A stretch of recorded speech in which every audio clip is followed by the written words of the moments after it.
eu sou a Cristiane Rezende, da TV Livro, um Zoom literário, do Grupo Editorial Escortece. A Escortece edita, imprime e comercializa livros desde 1982. Hoje, eu tenho aqui comigo a escritora Ana Liz. A Ana Liz escreveu o livro Ainda que Seja Tarde. O livro está disponível no site das livrarias Escortece, Amazon, Magalu e Estante Virtual. Olá, Ana, tudo bem com você? Olá, tudo bem? Ana, é um prazer ter você aqui para conversar aqui com a gente, né? Contar um pouquinho sobre o seu livro, que é um livro de poesias, né? Só que antes da gente entrar na questão do livro, né? Eu queria que você contasse um pouquinho sobre você, né? Que você dissesse para a gente quem que é Ana Liz. Então, eu moro no Maranhão, eu nasci em Santa Luzia, no interior do Maranhão, sou professora de língua portuguesa, literatura, língua inglesa também. Atualmente estou fazendo mestrado em língua portuguesa. Já publiquei, acho que uns 8 livros solo, dentre eles 5 pela Escortece. Já participei de várias antologias lançadas no Brasil e em outros países. Atualmente, eu sou também presidente da Associação de Jornalistas e Escritoras do Brasil, na coordenadoria do Maranhão. E é isso. Você tem uma vida bem atribulada, então, né? É, é um pouco. Ontem foi um dia muito importante assim para nós mulheres, principalmente, porque a Academia Maranhense de Letras fez uma seleção para a Mostra da Poesia Contemporânea Maranhense, e nós fomos 5 mulheres, foram 16 escritores maranhenses selecionados para essa mostra da poesia, e dentre elas 5 mulheres, e dentre essas mulheres, eu também. E o que me honrou muito, porque eu moro no interior do Maranhão, a poesia aqui, a literatura, tem ficado muito no centro, né, na capital, e a gente está vendo que está se produzindo também no interior, e essa literatura ela está aparecendo mais nos últimos anos. E para a gente é uma. Estou muito feliz hoje, é um dia de muita felicidade para mim. Ah, bacana, parabéns, viu? Parabéns por mais essa conquista, né? E a sua escrita, ela tá toda voltada para a poesia ou não? Não, eu escrevo crônicas também. Escrevo crônicas, inclusive já publiquei um livro de crônicas, Repertório do Cotidiano, que é um que fala mais sobre o dia a dia da mulher, a relação da mulher consigo mesmo, com o amor. Mas não foi um livro que ainda não foi publicado por editora, foi um livro que nós fizemos em casa, eu e meu filho. Mas esse livro ele foi premiado pela União Brasileira de Escritores, na categoria Crônicas, Ah, no ano bacana, de 2021. interessante. Agora, esse livro aqui, né, Ainda que Seja Tarde, é um livro de poesias, né? Eu queria que você contasse então para gente sobre ele. Então, Ainda que Seja Tarde foi um livro que começou a ser escrito no período da pandemia, período que nós ficamos muito em casa, tivemos muito medos, inconstâncias, tantas coisas foram acontecendo e nós tivemos que mudar a nossa relação conosco mesmo, com o mundo, com as pessoas. Então, foi a partir daí, dessas angústias do período da pandemia, que foi surgindo esse livro, né? Por isso que eu botei Ainda que Seja Tarde, né? Eu usei o título Ainda que Seja Tarde, justamente porque, mesmo que pareça tarde, mas a gente não pode deixar de escrever, não pode deixar de respirar, não pode deixar de se libertar, né? Sempre procurando. Então, fala muito dessa minha relação, a relação com o ato mesmo de escrever, a escrita em si, a relação com a natureza, porque foi um período que eu fui muito para dentro do mato mesmo, que chama mato, para contato com a natureza, os igarapés, os rios, né? Então a gente teve muito esse contato. E além do olhar para si, olhar para o outro de uma forma mais solidária, né? Mais sensível. Então ele surge daí. Ele está dividido em 3 partes, 3 capítulos, que é o primeiro capítulo, Ainda que Seja Tarde, Escrevo, é a nossa persistência de sobrevivência, né, de sobreviver nesse mundo. Ainda que seja tarde, respiro, que fala mais desse contato com a natureza, e Ainda que Seja Tarde, Liberto, que fala mais dessa relação consigo mesma. Certo. Deixa eu só mostrar aqui um pouquinho, né, para as pessoas, né, a, a divisão dos capítulos, né, que você foi fazendo, né, com inclusive algumas ilustrações Com muito bonitas, obras, né? com obras da artista plástica Heloísa Souza. Tá. Vocês se conheceram especificamente para o trabalho para esse livro? Não, você já tinha contato com. O que nos aproximou foi a literatura. Ela também é escritora, só que ela é romancista. Nós nos conhecemos no lançamento de livros, e daí surgiu a amizade. Inclusive, essas obras todas têm na minha casa, né? Todas as obras que ilustram o livro estão aqui na minha casa. Olha só. E a capa do livro também é dela, né? Essa imagem de capa Sim, também é. é. uma orquídea. Ok. E então, todas as poesias, né, elas foram escritas especificamente nesse período lá da pandemia. Exatamente. Foi um período que a gente ficou. Eu me reinventei em muitas coisas, tanto na escrita, comecei também a desenhar, a bordar, eu bordo também. E aí daí eu faço os bordados dos versos, que também é um trabalho bem interessante. Eu tenho levado também para outras mulheres, né, essa questão da poesia bordada, com bordado livres. Olha só, olha, que legal, legal isso. Ô, Ana, surgiram, assim, esse aqui é um apanhado, você depois, eu imagino que você deve ter escrito bastante aí durante esse período, né? É, Depois você teve que fazer lá um apanhado do que você iria colocar no livro. Como que foi esse processo de escolha, né, do material? Exatamente. Eu escrevi, foi um período que eu escrevi mesmo bastante, até porque a gente ficou em casa e também eu queria despertar esse gosto nos meus alunos, foi uma coisa meio que me instigou, porque eu tinha que atrair meus alunos para a sala de aula virtual, não é? Que foi um período muito difícil. Então, eu escrevi bastante.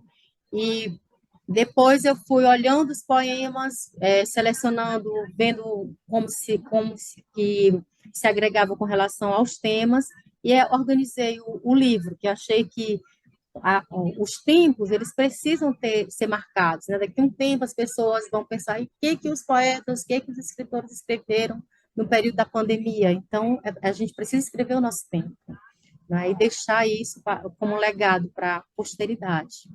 E assim foram surgindo, né, das minhas angústias, como eu digo no poema, por exemplo, a poesia que inventei. Não sei se podemos, Sim, por posso favor. acessar, né, que eu falo assim: para enfrentar os meus monstros, reinventei-me na poesia. Preenchi as lacunas com verso. Eu sou um vazio gramático, meus olhos arroxeados, meu peito hemorrágico, um abismo em meu ventre, um beco pouco iluminado. A trava na garganta conta uma história, e nessa folha rabiscada, escancar o meu coração, revelo outra identidade. Eu nunca pude chorar, agora eu sei. O poema é o meu choro. Está no primeiro capítulo, né, que fala sobre a escrita mesmo em si. Ok, muito linda. E eu queria que você contasse, então, como foi que surgiu, né, como que nasceu a sua relação com a poesia, né? Então, a minha relação com poesia é bem interessante, porque eu fui uma menina que perdi o pai aos 3 anos de idade, e a minha mãe, com 3 filhos, sozinha para criar, eu fiquei muito tempo com a minha avó. A minha avó, ela vendia bolinhos, café da manhã no mercado. E eu ia sempre com ela para o mercado de lá, eu ia para a escola. Ela comprava sempre, a minha avó era analfabeta, mas sempre depois da feira ela comprava uma literatura de cordel, que ela chamava de romance. E à noite, depois do jantar, nós nos sentávamos na calçada. Eu tinha 6, 7 anos de idade, e minha avó dizia: Vamos, lê esse romance para mim, Ana. Aí eu não lia direito ainda, claro, né? Eu começava a gaguejar, lendo, soletrando, e ela dizia: Não, não é assim, é assim. E ela começava a cantar porque ela sabia o romance todinho, né? E aí foi assim que eu aprendi a desenvolver o gosto pela leitura e pela escrita. E com o tempo eu fui sempre uma menina muito solitária, não tinha uma boa, não me relacionava muito com as pessoas, era tímida, ainda sou. E foi na escrita que eu consegui, digamos, superar as minhas angústias, os meus medos, a solidão. E com 14 anos de idade, eu escrevi meu primeiro poema, que está no meu primeiro livro, que foi inclusive lançado pela Sportes também, Conversas de Alguém que Sente, lá em 2008. E aí eu comecei a escrever. Meu primeiro livro é um apanhado de poemas que eu escrevi ainda na adolescência, então são poemas ainda um pouco infantis, sem muita literariedade, digamos assim. E a partir daí, depois, com a faculdade, com os estudos, a gente vai aprimorando, né, o trabalho da gente, tendo um olhar diferente para a poesia. Mas a poesia nasce na minha vida através da minha avó, que era contadora, uma exímia contadora de história.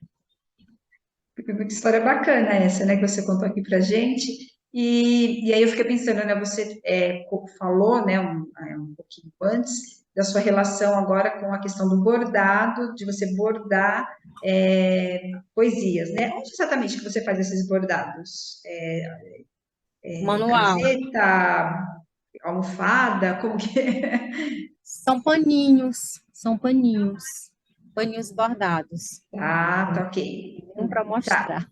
Já deu para ter uma noção. E você acha que isso é um resgate desse período, né? Porque você vem falando agora dessa questão, né? Dessa relação do início da sua relação da poesia, né? Com essa coisa da avó, da literatura de cordel, e aí isso tudo vai remetendo a essa questão do bordado, né? A ancestralidade, do resgate. Eu bordo justamente por isso, né? Quando eu pensei em agregar literatura e bordado, pensei justamente de trabalhar a questão que está no seio da minha família, não é? Que a minha mãe é bordadeira. Inclusive, ela nos criou com a questão da costura. Então, costurar, tecer, o tecido, a escrita, tem tudo a ver, né? E a gente vai costurando essas histórias. Eu bordo, por exemplo, deixa eu ver se eu consigo mostrar aqui. Ah, tá. São Sim. bordados. Aham. Que bacana. Muito E é bacana. isso. E a gente tem levado isso para mulheres em situação de vulnerabilidade social, tanto a leitura quanto a escrita. Elas leem obras de autoras maranhenses e escolhem versos para abordar. Olha E aí só, elas aprendem a abordar e a gente trabalha a questão da literatura, do bordado e empreendedorismo. certo, ó, é um trabalho super importante, muito bonito, né? Muito legal. Fala um pouco para a gente do seu processo criativo. Exato. Processo criativo. Eu escrevo muito mais quando estou angustiada. Então, são meus momentos de escrita, são os momentos de angústia, ou incomodada com alguma coisa comigo mesmo, ou com alguma situação ao meu redor que me incomoda.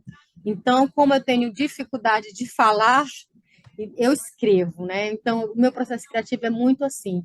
E não tem muita a questão da hora.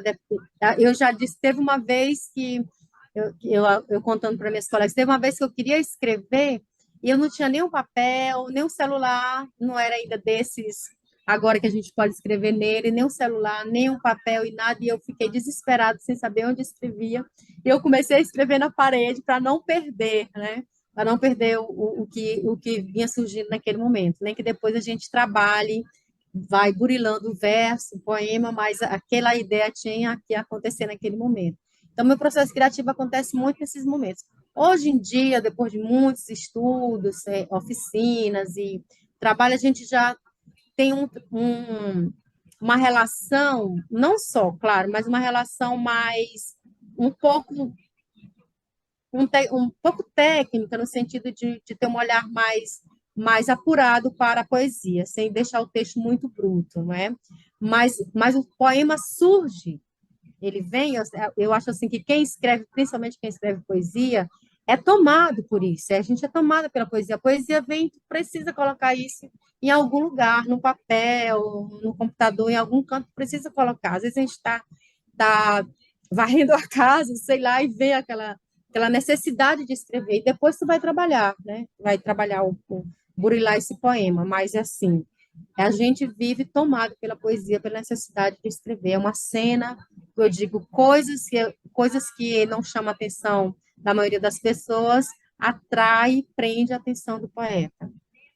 Inclusive, durante a pandemia, em que a gente estava aqui com essa dificuldade de fazer tantas coisas, eu tenho dois sobrinhos gêmeos, e onde eu moro aqui ainda tem árvores, tem bichos, e eu pegava eles, ó, vamos exercitar o olhar, vamos ver o que, que a gente consegue ver nesse caminho, as flores, as árvores, os bichinhos que passam, como é que a gente percebe isso? E a partir daí, até escrevi um poema que está no livro, que é o exercício do olhar.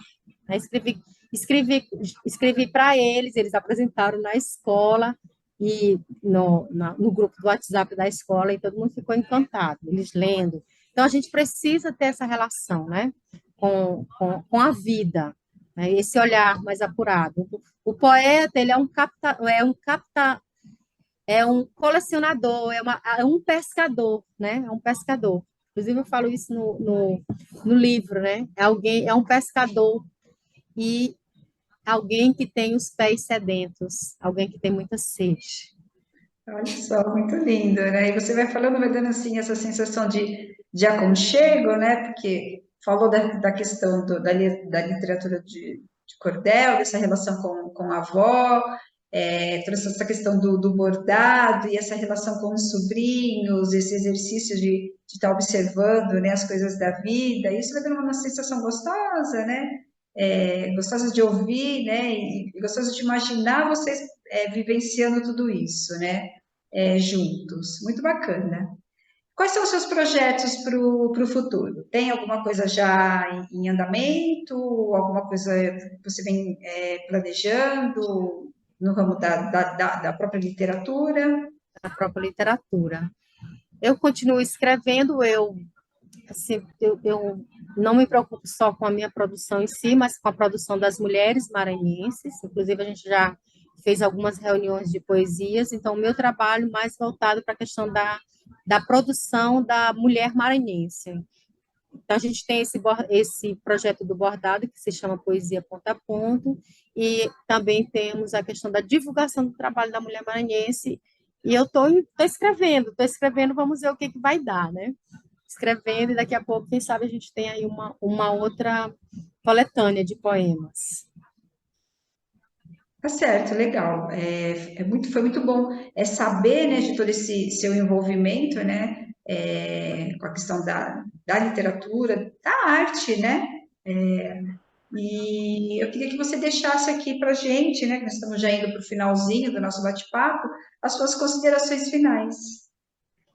Eu quero agradecer pela oportunidade de estar aqui batendo esse papo maravilhoso, gostoso. É sempre bom falar de poesia, né? Agradecer muito a oportunidade. E eu gostaria de deixar só um poema para esse final, pode ser? Pode, claro. O poema que está na página 24 do livro, Não Sei Sorrir, que diz assim: uns fumam maconha, outros cheiram cocaína. Eu passei a vida cheirando tristeza e hoje fumo muitos tragos ainda. Tenho motivos para ser feliz, mas é a tristeza que me toma. Eu já perdi pai, irmã, filho e amigos. Ando perdendo a saúde e a sanidade também. Por isso eu escrevo. Aspiro a flor no jardim e choro, ouvindo Chico, Caetano, Bethânia e Belchior. E a canção I Don't Wanna Talk About It, de Rod Stewart, ainda mexe comigo. A vida insiste em ser óbvio e eu insisto em viver. Está aqui então, para todos, né? Verem mais uma vez, né? A capa do livro da Ana Liz, ainda que seja tarde, livro disponível então no site das livrarias Escortece, Amazon, Magalu e Estante Virtual. Ana, foi um prazer conversar com você, saber das coisas que você anda fazendo aí no Maranhão, esse trabalho bonito, né, com as mulheres, é bonito e riquíssimo, né, muito importante, né. Eu agradeço, então, aqui a sua participação na TV Livro e desejo aí para você muito sucesso. Obrigada, um abraço.